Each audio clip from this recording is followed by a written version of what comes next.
ഒരു രാഷ്ട്രീയ പാർട്ടിക്കും വേണ്ടി ഗാനങ്ങൾ എഴുതിയിട്ടില്ലെന്ന് റാപ്പർ വേടൻ. നിലമ്പൂരിലെ ഉപതെരഞ്ഞെടുപ്പിൽ നടക്കുന്നത് രാഷ്ട്രീയ നാടകങ്ങളാണെന്നും വേടൻ വ്യക്തമാക്കി. ചില കാര്യങ്ങളിൽ പ്രതികരിച്ച് പ്രശ്നത്തിലാകാൻ തൽക്കാലമില്ലെന്നും വേടൻ പറഞ്ഞു. നിലമ്പൂർ തെരഞ്ഞെടുപ്പുമായി ബന്ധപ്പെട്ട് മാധ്യമങ്ങളോട് പ്രതികരിക്കുകയായിരുന്നു റാപ്പർ വേടൻ. ഇപ്പോഴത്തെ രാഷ്ട്രീയ നാടകങ്ങളെക്കുറിച്ച് ഒന്നും പറയാനില്ല. ഇലക്ഷൻ നന്നായി നടക്കട്ടെ. ചില കാര്യങ്ങൾ പറയാനുണ്ട്. പക്ഷേ കുറച്ചു കാലത്തേക്ക് പ്രശ്നത്തിലാകാൻ ഉദ്ദേശിച്ചിട്ടില്ല. ഉറപ്പായും നടക്കുന്നത് രാഷ്ട്രീയ നാടകങ്ങളാണ്. കൃത്യമായി ഒന്നും പറയുന്നില്ല. വ്യക്തിപരമായി ഇടതുപക്ഷ സ്ഥാനാർത്ഥി എം സ്വരാജിനെ വലിയ ഇഷ്ടമാണ്. ഒരുപാട് കാര്യങ്ങൾ എനിക്ക് തീർക്കാനുണ്ട്.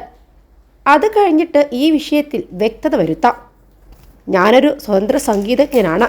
സ്വതന്ത്രമായി പാട്ട് എഴുതുന്നു. ജനങ്ങൾക്ക് വേണ്ടി സംസാരിക്കുന്നു. അതാണ് നിലവിലെ തീരുമാനം. ഞാൻ ചിലപ്പോൾ നടൻ വിജയിനെ പോലെ ഒരു രാഷ്ട്രീയ പാർട്ടി തുടങ്ങിയാലോ അല്ലെങ്കിൽ മുഖ്യമന്ത്രിയായി വന്നാലോ എന്നും വേടൻ പറഞ്ഞു. 21 ലക്ഷത്തോളം സന്തുഷ്ടരായ ഉപഭോക്താക്കളും 2 ലക്ഷത്തോളം തിമിര ശസ്ത്രക്രിയകളും പൂർത്തിയാക്കിയ മലബാറിലെ ഏക കണ്ണാശുപത്രി Al Salama high hospital, hospital road, Perinthalmanna.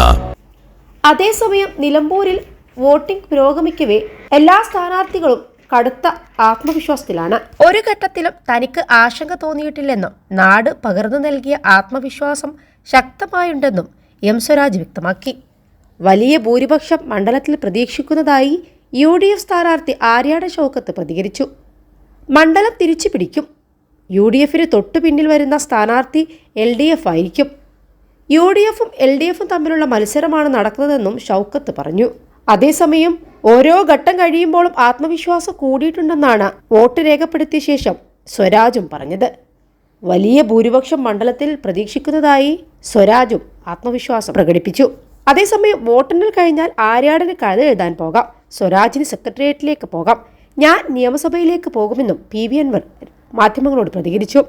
UDF സ്ഥാനാർത്ഥി രാഷ്ട്രീയം പറഞ്ഞില്ലെന്നും സിനിമാ ഡയലോഗ് വെച്ചാണ് പ്രചരണം നടത്തിയതെന്നും അൻവർ ആരോപിച്ചു. LDFിൽ നിന്ന് 25% വോട്ട് തനിക്ക് ലഭിക്കും.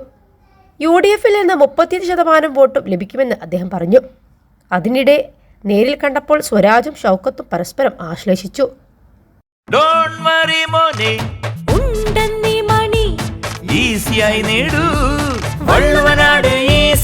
ആവശ്യം ഏതുമാകട്ടെ, പണം ഞങ്ങൾ തരും.